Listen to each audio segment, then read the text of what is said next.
What a beautiful day to be in the house of Yahweh. It's good to see each and every one of you. I know that you probably had a beautiful week and an easy week and all those types of things, but you were looking forward to that come and rest period, right? What a great Father we have.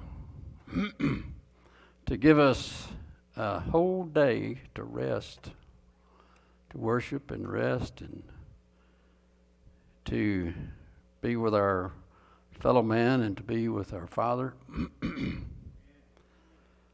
And we're starting a whole new cycle of the Torah. Of course, this is the second week of the Torah. And all of these first two are really packed with a lot of good things. And I hope that you were able to receive some blessings and maybe some things that you haven't maybe thought about in last week and in this week. They are the longest Torah portions in the Torah, I believe. So we're going to try to do it as much good as we can in the short period that we have here, but I know that in the afternoons in the Torah 102 and also the round table we'll have a chance to really dig into and maybe see some other things that we haven't seen, or to revisit those things that we know and to reaffirm our understanding of those things. So we're going to launch into Genesis 6:8. This Torah portion is called Noach, and the word itself means comfort or to rest. So it's a good subject to talk about on the day of rest, right? That the Father not only gives us the seventh day rest, but He gives us an opportunity to enter into His eternal rest. And that's the rest that we're really interested in for sure, is that eternal rest at the end. So we're going to read from Genesis 6:8, and we'll look at some things.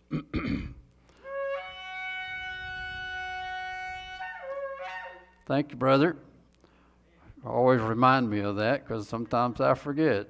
But to give the Father a shout, and to also, we know that the blowing of the trumpet is for the sounding of the assembly. That's one of the things that you'll sound the shofar for, is the gathering of the assembly.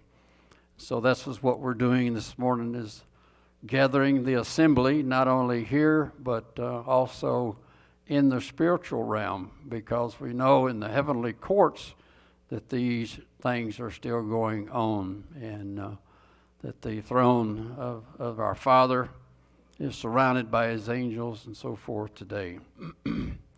So it says, but Noah found grace in the eyes of Yahweh. Of course, another word or understanding of grace is favor.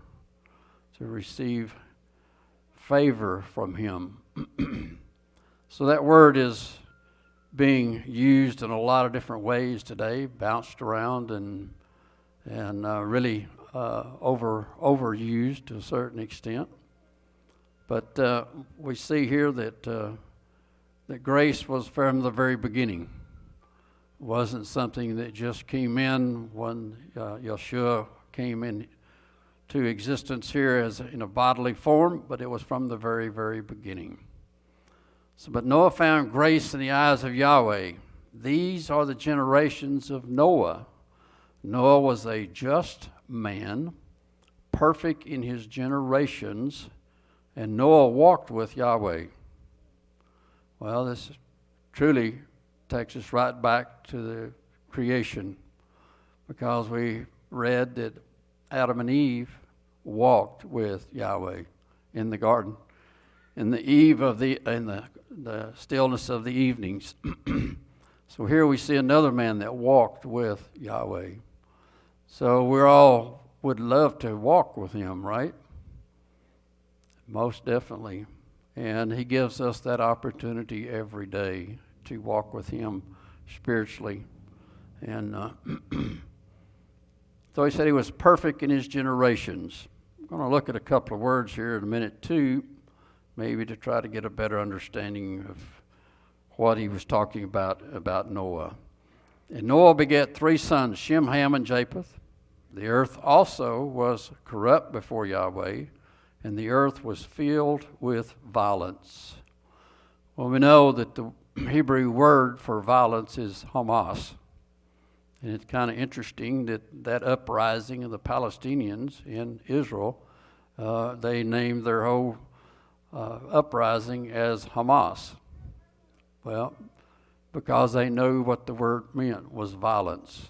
And that's what they practice, is violence in Israel today, by bombings and all kinds of different violent acts that they try. But he says, the same thing that took place earlier says that those that tried to take the kingdom by violence was not going to work, right? It says you're not going to receive the kingdom by violence. So just like they're not going to receive or make their goal of routing Israel out of the land and them taking over is not going to happen. Okay? Says, and Yahweh looked upon the earth, and behold, it was corrupt, for all flesh had corrupted his way upon the earth. Well, you might look at it a different way. Not necessarily that individual's way, but the corrupted the Father's way. Because we see this from the get-go of Cain, that he corrupted the way of worshiping the Father. And that's what, in my opinion, that he's pointing out here is that they corrupted the Father's way of living and worshiping him. The very thing that we see today in worship services that go on in Christianity and different paganism and these types of things, they have corrupted their way of following the laws that he set forth to worship him with and by. And Yahweh said unto Noah, the end of all flesh is come before me, for the earth is filled with violence through them. And behold, I will destroy them with the earth. Well, I'm sure that when Noah heard such a thing, how would that make you feel, I wonder? That's the favorite thing when you watch the news or whatever, and they're interviewing somebody, and they're always asking, well, how did that make you feel? But I'm sure that Noah was very, very sad to hear that all fellow men would be destroyed and the earth too. It would all bring to your mind, well, how in the world is that going to happen? And what about me and my family? So we're going to look at a couple of words here. One of the word is perfect in his generation. And I know there's a lot of things out there on the internet and things, the way people believe and teach about being perfect. Okay? But if you look it up, it's in the Hebrew, it's 8549. Means the word is tameen. Tameen. Tameen means literally, figuratively, or morally. Also integrity, truth, without blemish, complete, full, perfect, sincerely, sound, without spot, undefiled, upright, whole. When one is described by tameen, there is nothing in his outward activities or eternal disposition that is odious to the Father. So I thought that was kind of interesting. Some people want to point this towards the physical being of Adam. And and not necessarily towards his actions and his belief. But we see that perfect in the eyes of the Father is that there's nothing inwardly or outwardly that is odious to the Father. Okay? So it's more of a moral standing, either literally or figuratively, moral standing, not necessarily what your DNA is. So just things to think about. That's interesting when you break down these words into the Hebrew and get a better understanding of exactly what he's meaning, what he's saying here. I know that there's a lot of people that believe that the world had been corrupted DNA-wise by interrelationships with fallen angels and these types of things. But that is a whole different thing that we could really look at. But these are some of the words that you really need to concentrate on and to see really what Father is really saying here in these verses. And I know at the end of last week's Torah portion was that. And we didn't really talk about it. But those are things that you might want to really look in a little bit more sincerely. And see exactly what these words have the meaning. So Genesis 6:14 says, "Make thee an ark of gopher wood, room shall thou make in the ark, and shall pitch it within and without with pitch. And this is the fashion which thou shalt make it of. The length of the ark shall be 300 cubits, the breadth of 50 cubits, and the height of it 30 cubits." Okay? "And behold, even I, do bring a flood of waters upon the earth to destroy all flesh, wherein is the breath of life from under heaven, and everything that is in the earth shall die. But with thee will I establish my covenant." Interesting word, right? Covenant. A covenant is an agreement between at least two people. And it's established for whatever length of time that it says. In the scripture it says forever. And you might want to look up what forever means. It says it's forever. Means it's forever. Okay? Without end. Okay? Says, "But with thee will I establish my covenant, and thou shalt come into the ark, thou and thy sons, and thy wife, and thy sons' wives with thee." So he's going to make this covenant with Noah and with his family.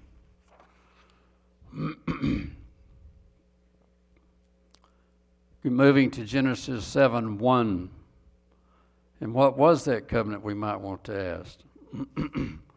If we look at it throughout the Torah portion here, it shows that his covenant will be with man not to destroy them again, destroy the earth again, with water, okay?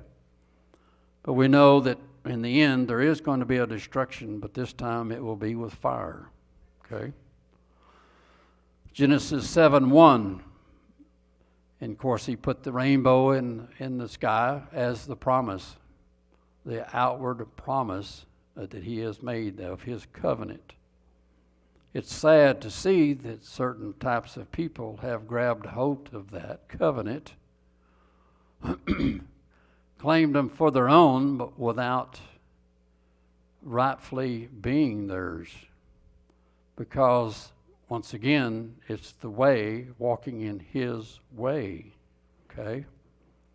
So we have a good amount of people in this generation that are clinging to and using that symbol and basically shaking their fist at God and saying, you can't destroy us for doing what we're doing because you've given that sign in the heavens here.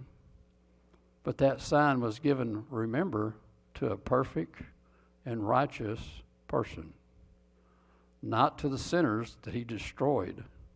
Okay? Might want to look at that and point it out to people that you come in contact with.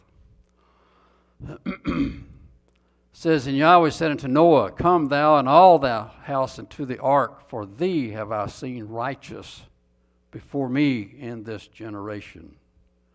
Of every clean beast thou shalt take to thee by sevens, the male and his female, and of the beasts that are not clean by two, the male and his female. Interesting. He saved those animals in pairs. Would have been kind of disastrous if he'd have saved all of the men, all the males, and not the women. Wouldn't have lasted too long, would it? Because some of these animals he sacrificed when the flood was over, if they were all males, would be no offspring. That's one of the things that we see in this that, again, points back to the promise of the rainbow. Walk righteous before me. Of fowls also of the air by sevens, the male and the female, to keep seed alive upon the face of all the earth.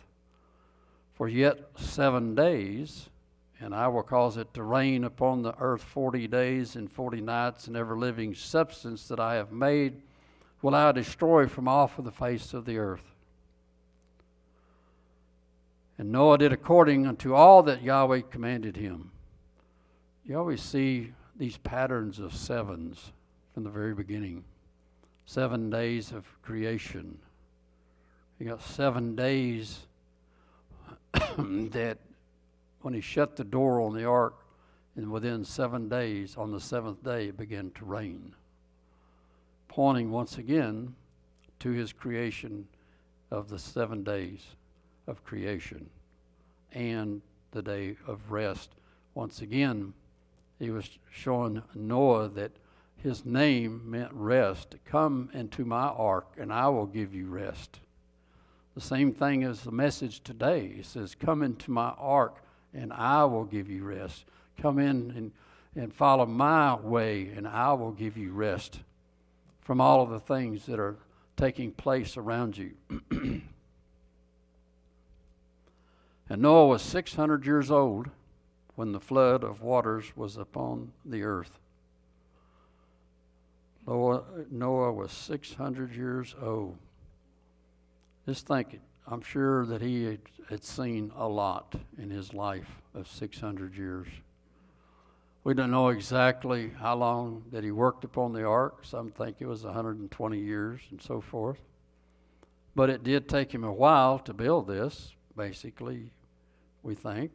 And that the interesting part is he built it without ever seeing rain before.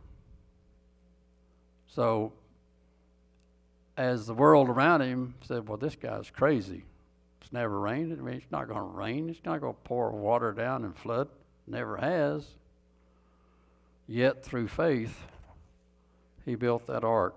I want to look at one more word of the word righteous. The word righteous is Sadiq in the Hebrew. Here's the meaning: just, lawful, righteous man. This word is used of a man regarded as having obtained deliverance from condemnation and as being thus entitled to a certain inheritance. Wow, that is a mouthful. We're all seeking for righteousness, right? Having obtained deliverance from condemnation and has being thus entitled to a certain inheritance.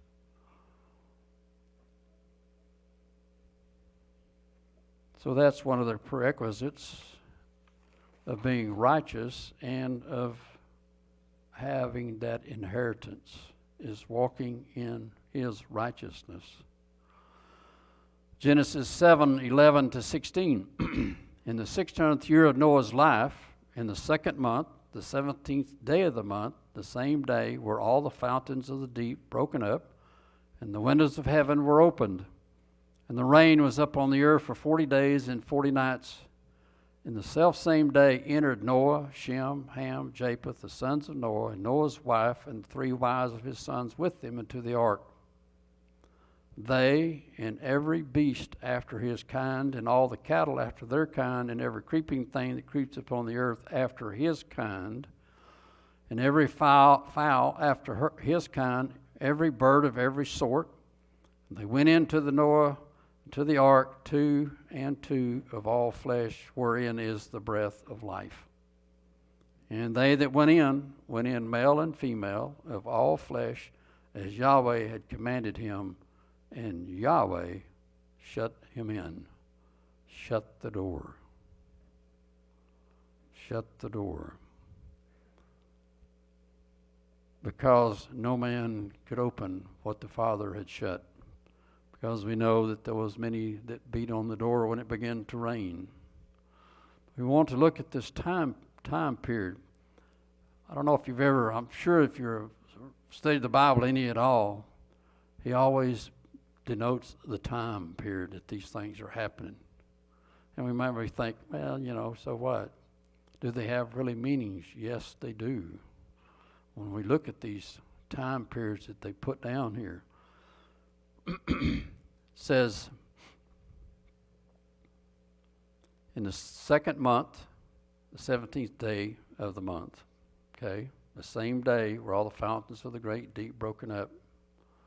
2nd month, 17th day, okay? We want to remember that because we're going to see that later on, and maybe it will tell us something.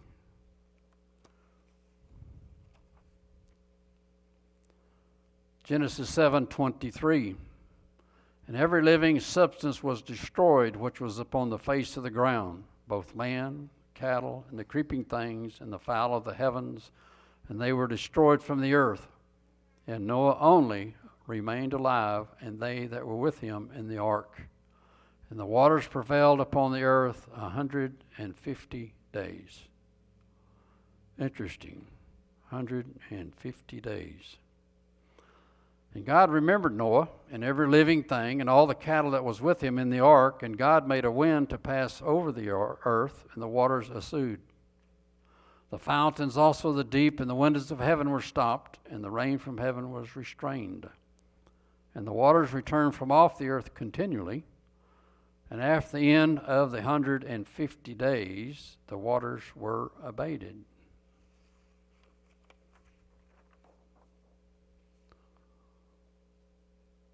And the ark rested in the 7th month, on the 17th day of the month, upon the mountains of Ararat. Remember, our date that started with was the 2nd month, the 17th day. It's when the fountains of the deep broke up, the rain came down. Exactly 5 months later, the waters began to decrease, and the ark come to rest on the Mount of Ararat. And the waters decreased continually until the 10th month. In the 10th month, on the 1st day of the month, were the tops of the mountains seen. So interesting here we see 150 days on a 5-month period. Well, we know, in looking at our modern calendar, that this couldn't work on a Gregorian calendar at all, because there are not 5 months consecutively with 30 days in them. So this gives us the idea and a place to begin with, showing if you have 5 months of 30 days for 150 days, you continue to go on that same basis, you wind up with a year that's 360 days long. So we begin to see, and I know that in your other studies that you will see that this is one of the things that is in somewhat contention. And some people call this the Noah's calendar. Well, in fact, it was God's calendar from the very beginning. Noah didn't change it, but God made sure that he made a note of it to give us those things. You know, he always puts these things in a sense where it takes you having to look at it. And that's why he said that he always spoke in parables, because he wanted you to understand what he was talking about. He wanted you to figure it out in your mind. And it would be very easy for him not to even say any of this and just say, well, 5 months later, so forth. But he was pointing out something here, made sure that Moses wrote these things down, where that throughout the ages you would know what it was talking about. It said, and it came to pass in the 601st year, in the first month, the first day of the month, the waters were dried up from off the earth, and Noah removed the covering of the ark and looked, and behold, the face of the ground was dry. And in the second month, on the 27th day of the month, was the earth dried. So basically, about 370 days was the length of time that they were in the ark. So from that, we can see some other things that we'll go into here shortly, but I want to go ahead and kind of finish this part of it. Genesis 8:19 says, every beast, every creeping thing, and every fowl, and whatsoever creeps upon the earth after their kind went forth out of the ark. And Noah built an ark unto Yahweh, an altar. And Noah built an altar unto Yahweh, and took of every clean beast, and of every clean fowl, and offered burnt offerings on the altar. And Yahweh smelled a sweet savor.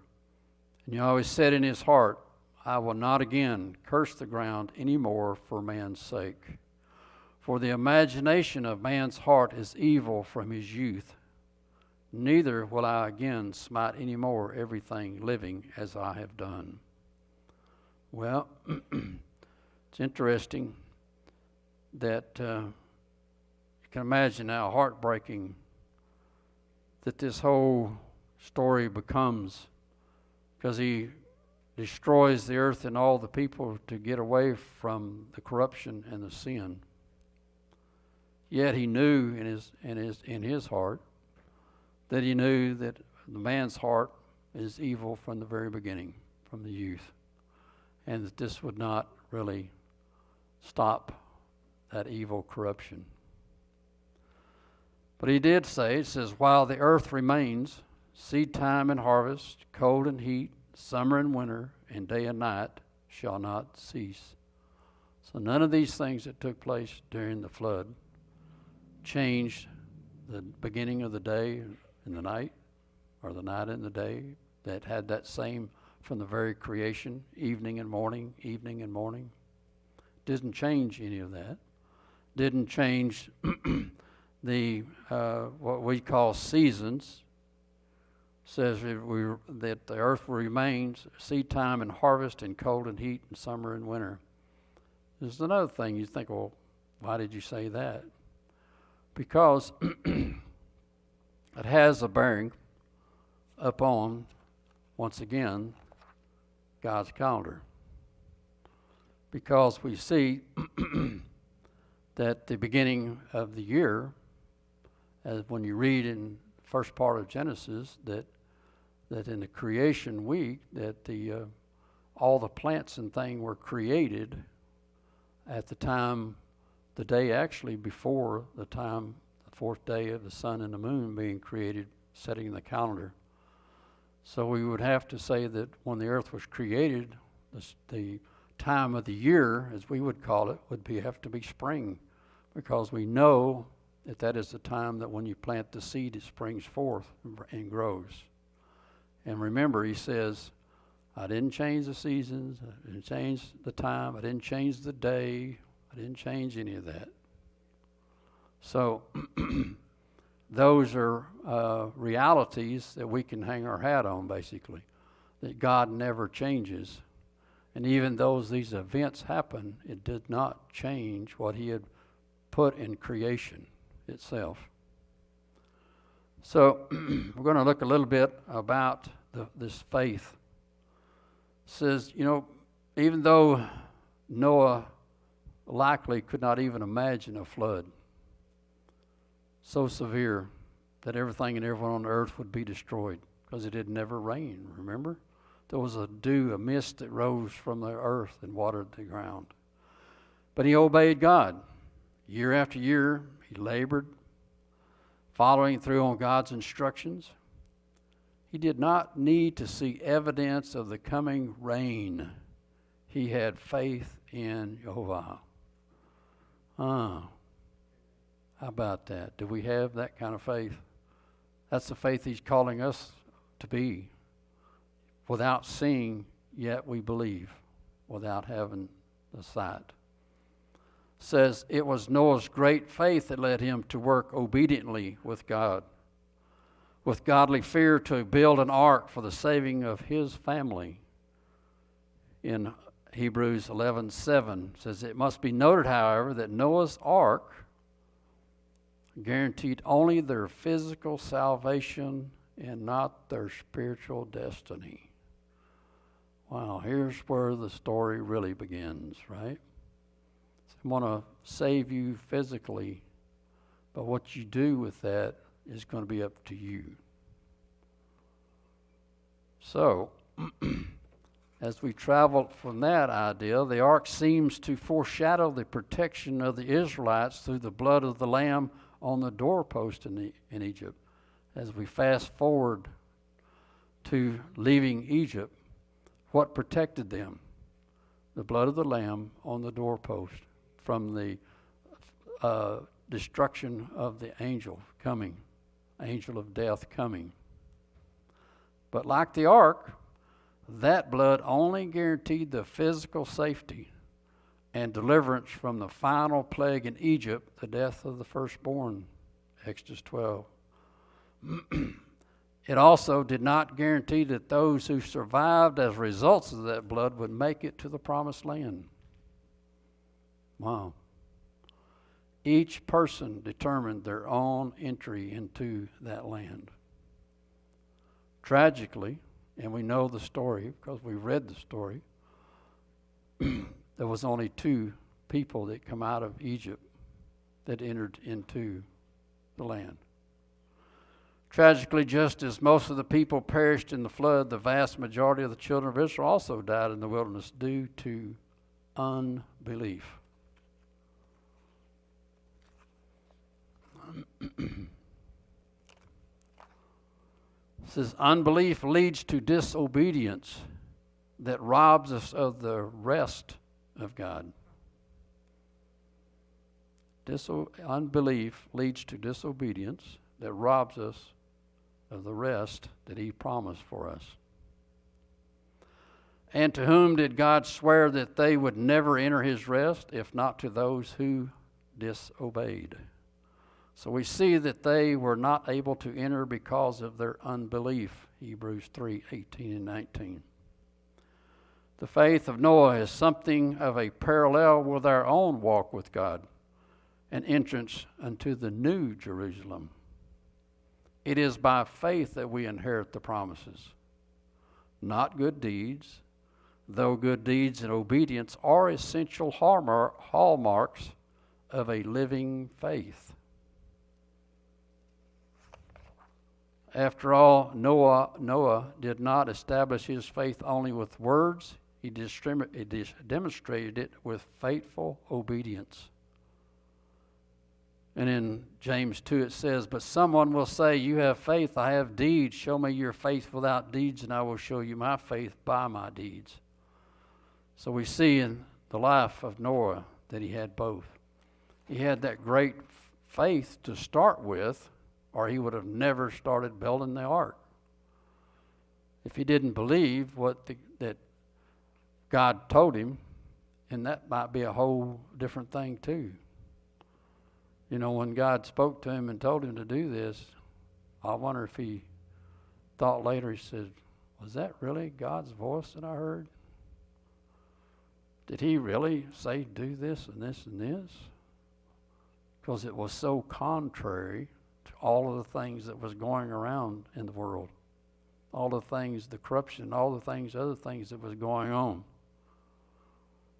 You can imagine, I can imagine myself questioning myself, did I really hear that?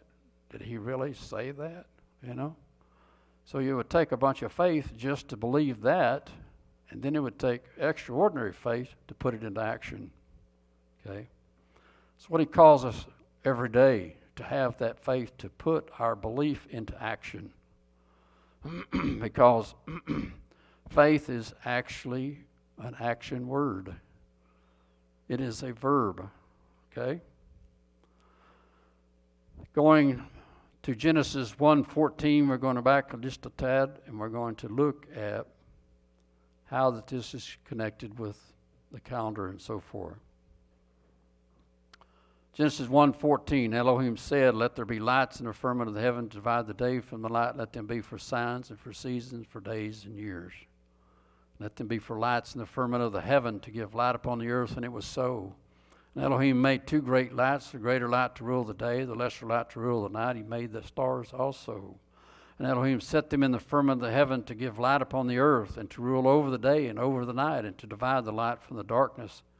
And Elohim saw that it was good. And the evening and the morning were the fourth day. These are the scriptures that we read last week. But I want to just maybe reiterate some of that and also tie it in maybe a little bit more. You know, the sacred calendar is based entirely on the new moon. Okay? The first new moon of the year is critical in that it sets the calendar for the year. Okay? We can read in Exodus 12:1. It was so critical that God tells Moses as they leave out of Egypt, says, Yahweh spake unto Moses and Aaron in the land of Egypt, saying, this month shall be unto you the beginning of months. It shall be the first month of the year to you. Okay? And we know that in that first month of the year is Abib, right? Because that is the Passover. That's what they celebrated before they left, the night before they left Egypt. If we do not know when the first day of the month is, we cannot obey Yahweh in the keeping of any of his feast, because it's based upon the new moon. Psalms 81:3 tells us, blow up the trumpet in the new moon, in the time appointed on our solemn feast days. For this is a statute for Israel and a law of the Elohim of Jacob. So, we're called to remember and bring our trumpets and to sound the beginning of a new month. But the question is, how can we know what is the first month of the year? Is Rosh Hashanah the first day of the seventh month, beginning of the year? Because we know that this is what Judaism says, and they want to start the year there on the new moon of the first day of the month of the seventh month. Call it Rosh Hashanah. So we needed to read back up again to Genesis 1:11. It says, and Elohim said, let the earth bring forth grass, the herb yielding seeds, the fruit trees yielding fruit after its kind, whose seed is in itself upon the earth. And it was so. And the earth brought forth grass and herb yielding seed after his kind, and the tree yielding fruit, whose seed was in itself after his kind. And Elohim saw that it was good. And the evening and the morning were the third day. So I think that we could establish the fact that the beginning of the year in creation and every year afterwards would be in the spring when these plants would grow, would bring forth. If he created the earth in the seventh month is entering into the fall, which is the dying of all plants and so forth. So in that and in itself can show us that the beginning of the year is in the spring and not in the fall.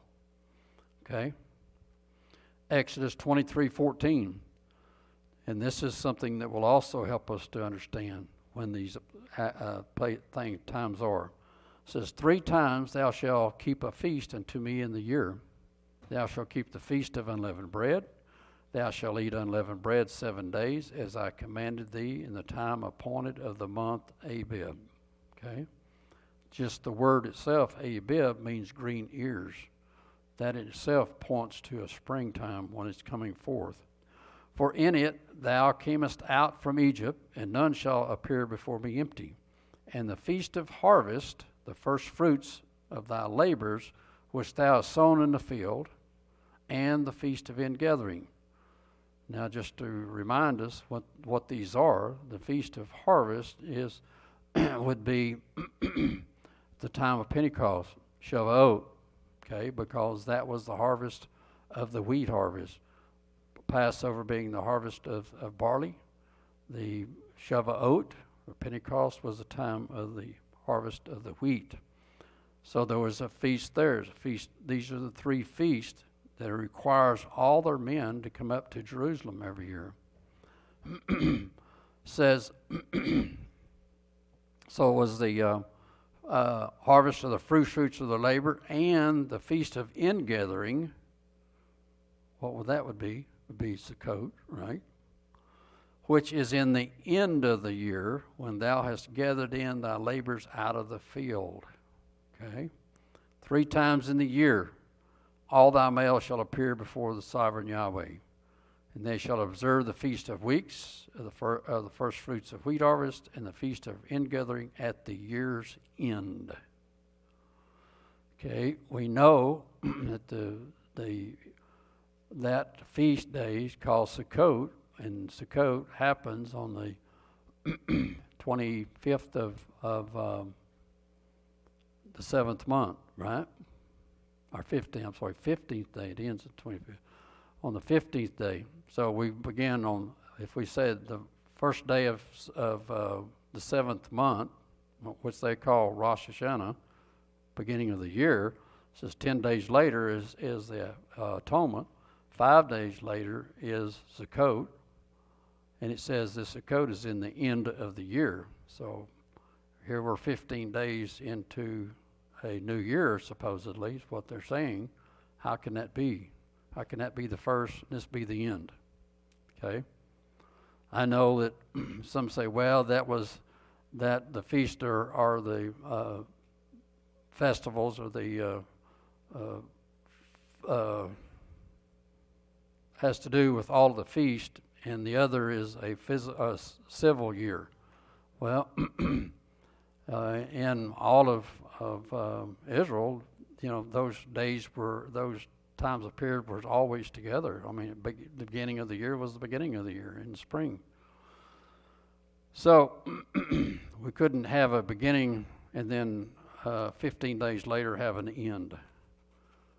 So it gives us a little bit better understanding of what the first day of the 7th month really is. Yom Teruah is the blowing of the trumpets, a memorial of all the blowing of the trumpets that you have done for the previous 7 months. Okay. Each of the important dates for keeping the feast is laid down by Yahweh, is stated in the Bible as a particular day of a particular month.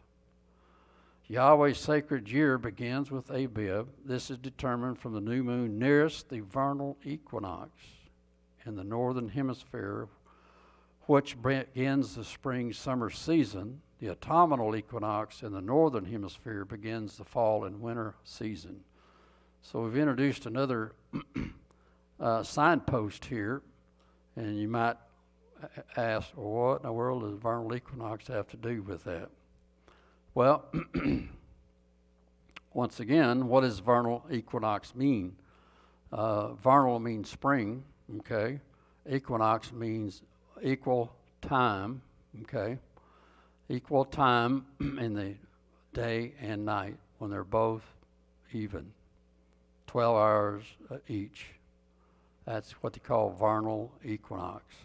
It only happens twice a year. One is in the spring, the other is in the fall of the year. So when you go back and look at Genesis, where you see that on the same day was the sun and the moon created, okay, they would have been created together, so you would have an equal time of night and daylight at the day of creation of the sun and the moon. You would call that a vernal equinox, or you could just call it an equinox, okay? So basically 6 months from that equinox is the fall equinox, where it comes back to the same that it was in creation. Comes back around another 6 and it's back to where the creation was, okay? So that is a signpost that we can look at and make sure that when we start our first month, that it has to be beyond that equinox. If it's before that equinox, you're still in the past year, okay? And we know that that there's not 2 Passovers in a year, okay? So that's why, once again, that these heavenly bodies were made like they were made at the time that they were made, to point out these times, to point out that you make sure that you have your Passover after the vernal equinox, okay? It says, so just like you put the stars, you put the sun and the moon and the stars and aligned them where that they stayed in that same alignment, okay? And once again, he says, while the earth remains, seed time and harvest, cold and heat, summer and winter, and day and night shall not cease. Thou hast set all the borders of the earth. Thou hast made summer and winter, okay? So these are not man-made things. And that's why that originally the calendar was a solar and lunar calendar. That's why that you have to have a solar part of the year, okay? Because that's the way it was in creation. The most calendars are nothing but solar calendars, just follow the sun. But in creation, they were together, okay? So there was no problem. They were a solar lunar calendar. But as we talked before last Shabbat, was that after the flood, the things we just read, up to the time of the flood, these things were a 360-day year. And then afterwards, we began to see that that is no longer correct. These two things have separated. Solar year is 365 and a quarter days long. A lunar year is 354 days long. So there's about 10 to 11 days between them. So that's why that, once again, the equinox is a solar event, okay? It means that when that sun comes around all year back around here, that's a solar event when it lines back up.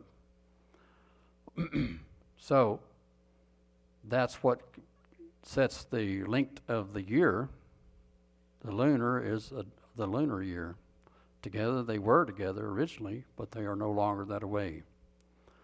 So that's why it's so important to look at the vernal equinox when you start your calendar. Because if you started before the vernal equinox, you're still in the old solar year, okay? Hope that these things make sense, and I hope that it causes you to go and look and do these studies on them and to find out this material yourself. It says the method of determining the month of Abib, which means springs, is that the Passover may not precede the equinox. The first day of the Passover season may fall on the equinox, but the first holy day of the Passover on the 15th of Abib must fall after the equinox, otherwise it would be in the old year or in the winter season, because the winter is the end of the old year. It says it, and in Exodus 13:10 says, "Thou shalt therefore keep this ordinance in his season from year to day." And that's the real interesting part when you really start looking. It's the only festival that God continues. Almost every time that you read the Passover, it says, keep it in its season. Keep it in its season. Keep it in its season. None of the other feast days say that. So he's telling you that you need to make sure that it's in the spring season, not back here or way back up here where the summer's already started. So just look at it. You'll see it there, and you'll wonder, well, why does he say the season? Keep it in its season. All right, so we're going to look at a couple of things about what about the new moon itself. Numbers 1:1. I know this is some of this you've heard quite a bit.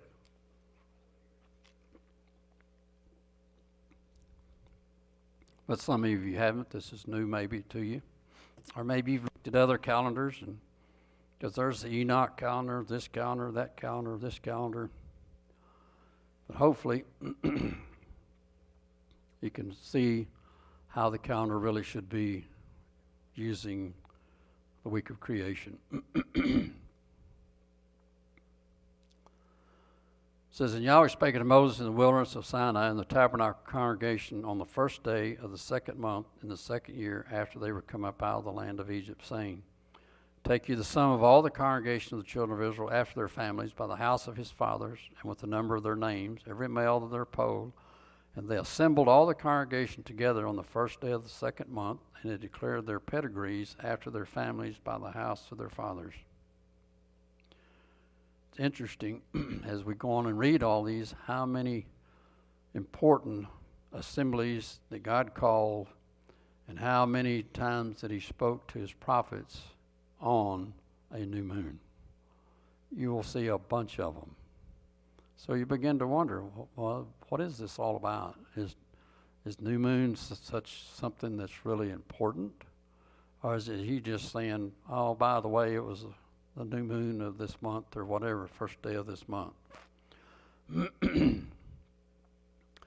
Says in reading in Deuteronomy 1:2, says there are 11 days journey from Horeb by the way of Mount Seir into Kadesh Barnea. And it came to pass in the 40th year, in the 11th month, on the first day of the month, that Moses spake unto the children of Israel. It's interesting how that he always puts a time in here when you're reading. So you begin to wonder why. Because he's trying to point us to these things and to be aware of when these things take place. Ezekiel 45:18 says, thus saith the sovereign Yahweh, in the first month, in the first day of the month, thou shalt take a young bullock without blemish and cleanse the sanctuary. And the priest shall take of the blood of the sin offering and put it upon the post of the house and upon the four corners of the settle of the altar and upon the post of the gate of the inner court. And so thou shalt do the 7th day of the month for every one that erreth, and for him that is simple, so shall ye reconcile the house. And in the first month, in the 14th day of the month, ye shall have the Passover, a feast of 7 days, unleavened bread shall be eaten. Interesting. Well, if you've really looked at this, he's talking about the first month, Abib, the first day of that month. They were to take a young bullock without blemish and cleanse the sanctuary. Interesting. Because really the only other place that's really talked about cleansing of the sanctuary is on the 10th day of the 7th month, the atonement. It says, and the priest shall take of the blood of sin offering and put it upon the posts of the house and upon the four corners of the settle of the altar and upon the posts of the gate. And so thou shalt do the 7th day of that same month for every one that erreth, and for him that is simple, so shall you reconcile the house. And in the first month, in the 14th day of the month, you shall have the Passover, a feast of 7 days, unleavened bread. What this brings to mind to me is that in Romans, where he talks about the death and resurrection of the Messiah, that he reckoned through his blood he reconciled. But he says that that he ever liveth to make intercession for sin, and that through his life shall we be saved. And it also says, by him we have obtained the atonement. I always wondered about that. It always kind of, because he died at Passover on the first month. Atonement's in the 7th month. And I think this is the only place in Scripture where it really talks about this cleansing of the sanctuary on the first day of the first month. So therefore, this what Paul was talking about when he says that he is our atonement, because this event took place at the same time. There was an atonement made for the sanctuary, and then there was a sacrifice of him as our Passover, which is the redemption from sin, a release from sin. I just thought it was very interesting. It might be something that you want to really dig into and really look at, because I always had a question, because how could that be? It was they're 6 months apart events. Yet we see here that there was a cleansing of the sanctuary in that same month. Okay, and we know that when he entered Jerusalem and was under the watchful eye of the Sanhedrin and so forth, they were examining him, asking him all these questions. It follows what happens at Passover, that you were to put up the lamb and have it in your house up until the 13th day for Passover, to inspect it, to make sure that he was without blemish or anything. So all of this fits within that period of a 2-week period of time in the first month. So you might want to take a look at it and see what you think. Going on, looking at this first day of these months, says this is in Exodus 19:1. In the 3rd month, when the children of Israel were gone forth out of the land of Egypt, the same day came they into the wilderness of Sinai. And Aaron the priest went up on the Mount Hor at the commandment of Yahweh and died there in the 40th year after the children of Israel were come up out of the land of Egypt in the first day of the 5th month. Okay? Once again, these things are for a reason and a purpose, and it always is on seemingly the first day of the month, the new moon. It says this is in Ezra 3:6. From the first day of the 7th month began they to offer burnt offerings unto Yahweh. But the foundation of the temple of Yahweh was not yet laid, for upon the first day of the 1st month began he to go up from Babylon, and on the first day of the 5th month came he to Jerusalem, according to the good hand of his Elah upon him. For Ezra had prepared his heart to seek the law of Yahweh, and to do it, and to teach it. This is coming up out of Babylonian captivity, back to rebuilding the temple. It's interesting that they begin to go up there on the first day of the 1st month. And so when he gets there, he's beginning to work on this thing, and he says, in the first day of the 7th month, again, they offer burnt offerings unto Yahweh.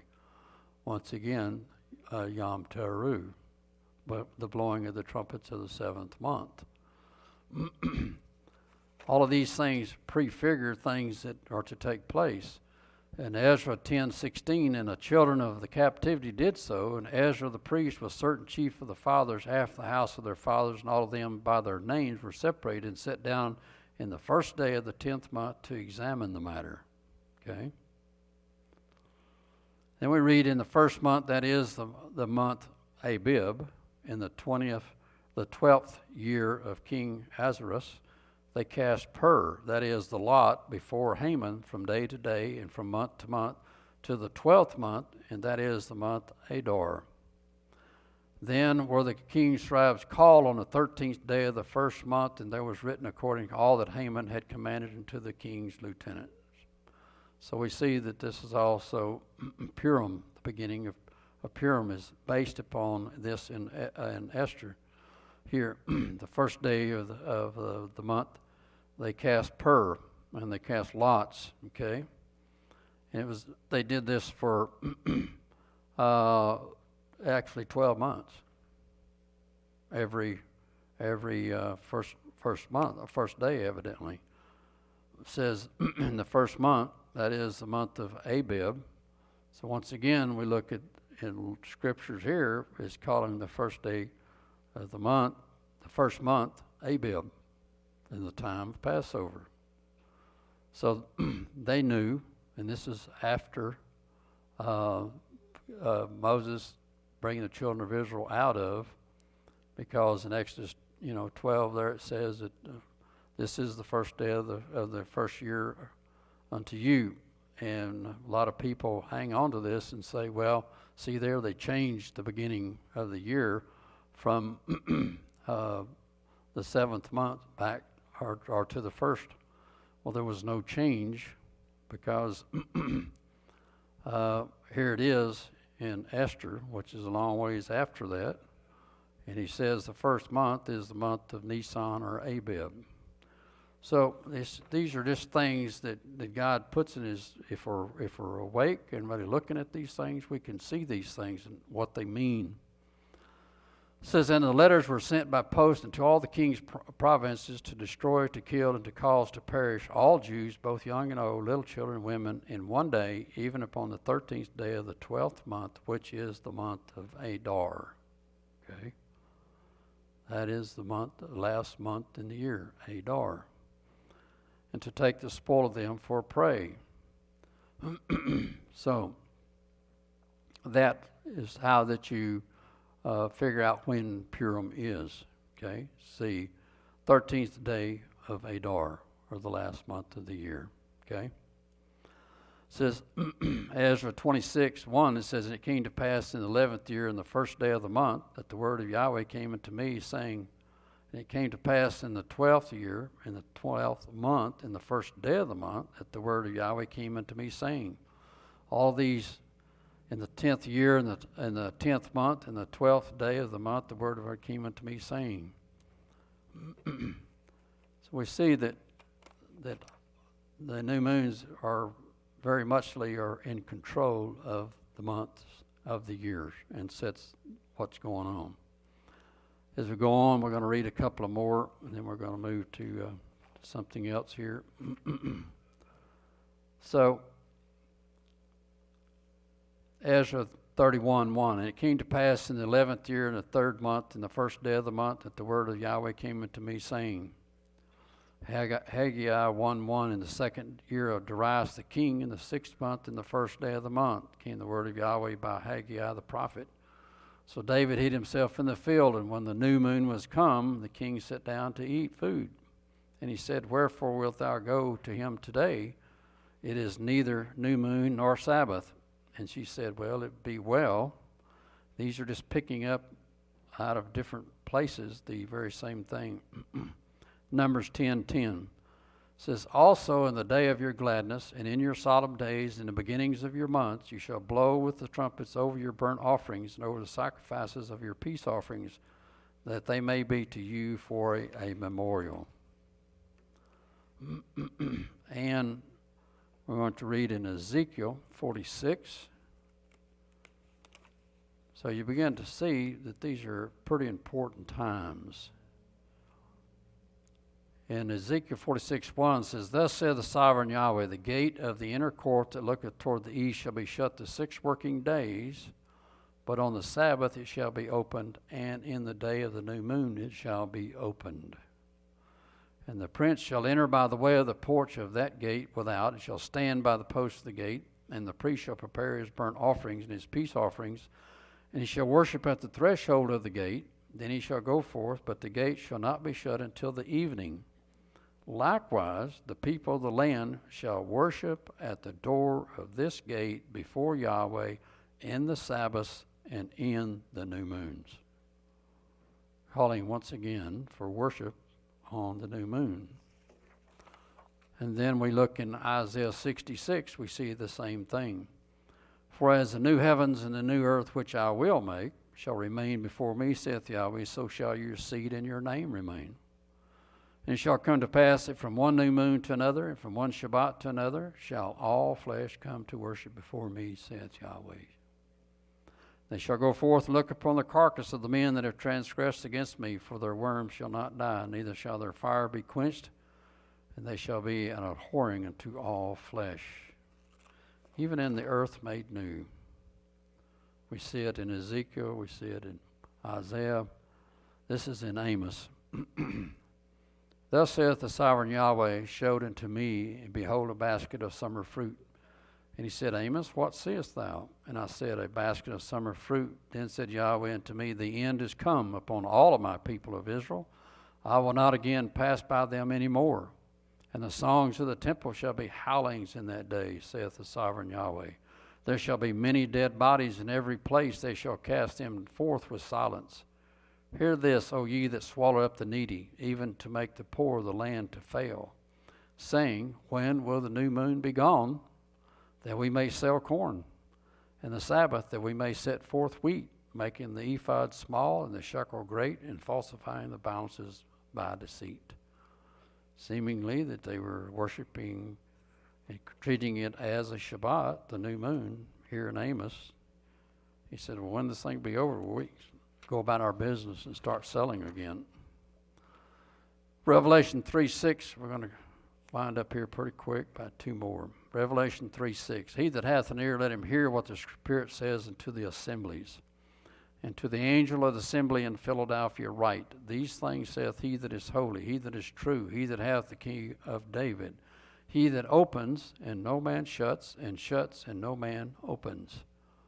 This is the same Yahweh that shut the door to the ark, right? He said, I shut it, no man can open it. It says, and he that opens, and no man shuts, and shuts, and no man opens. I know thy works. Behold, I have set before thee an open door, and no man can shut it. For thou hast a little strength, and hast kept my word, and hast not denied my name.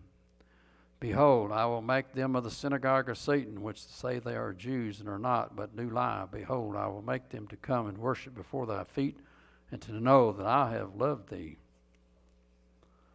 So there is an open door for us that no man can shut, but it's our responsibility to walk through that door.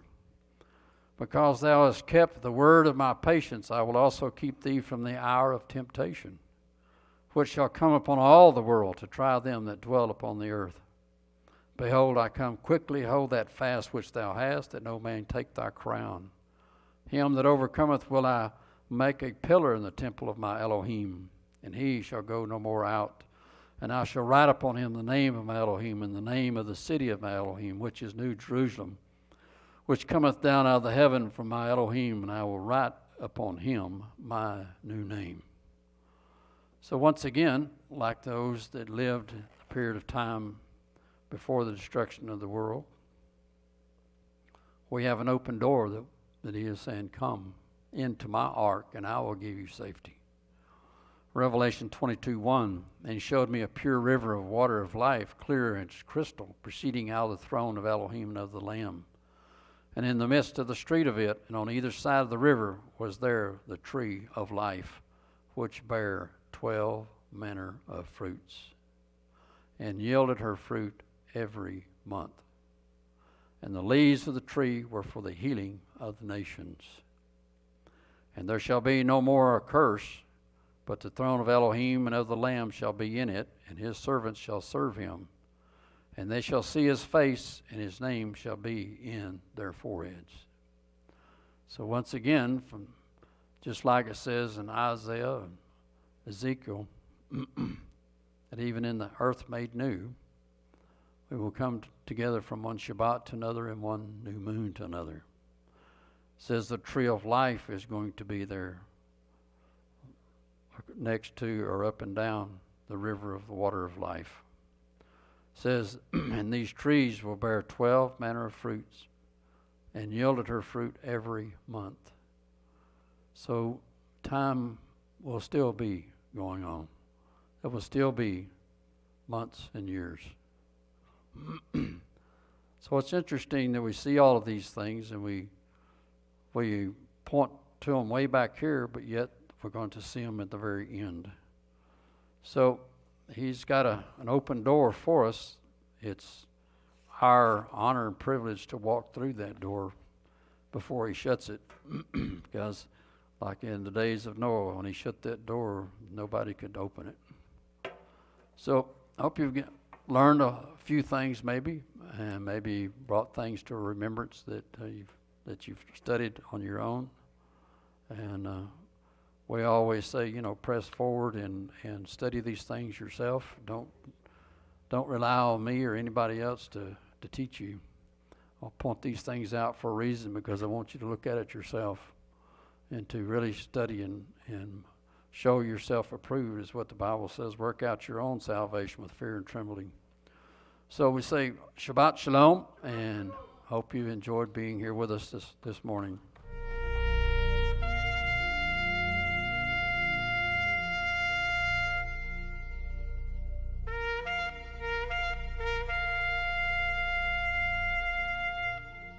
Thank you for watching a teaching from Emet HaTorah. If you are ever in the Odessa area, we would love to welcome you to our Shabbat service, 11 a.m. every Sabbath. For more information or for more teachings, feel free to find us on the web, www.emethatorohodessa.com. Also, you can find us on Facebook. Thank you. God bless you and your family. Shalom.